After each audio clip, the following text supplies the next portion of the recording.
Pakistan cricket board کی عبوری selection committee کے سربراہ شاہد خان آفریدی نے T20 پلیئرز کے انتخاب کے لیے سٹرائک ریٹ کے حوالے سے دیے گئے بیان پر وضاحت دے دی ہے۔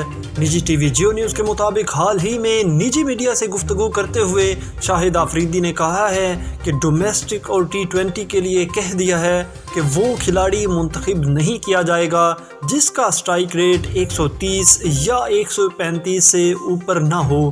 ہماری جاب ہے جس کے لیے مختلف چیزیں شیئر کی جا رہی ہیں، اور اچھی بات یہ ہے کہ ٹیم اور سلیکشن کمیٹی کے درمیان اچھی انڈرسٹینڈنگ پیدا ہو رہی ہے۔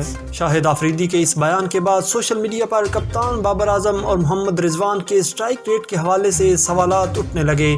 اس دوران سینئر سپورٹس جرنلسٹ یحییٰ حسین نے ایک ٹویٹ کی جس میں درج تھا کہ T20 کرکٹ میں پاکستان ٹیم کے کپتان بابر اعظم کا سٹرائک ریٹ اور وکٹ کیپر محمد رضوان کا سٹرائک ریٹ 126.62 ہے۔ ٹویٹ کے بعد انہیں شاہد آفریدی کی جانب سے وضاحت دی گئی ہے کہ یہ بات انہوں نے ڈومیسٹک سے قومی ٹیم میں آنے والے کھلاڑیوں کے لیے تجویز کی ہے۔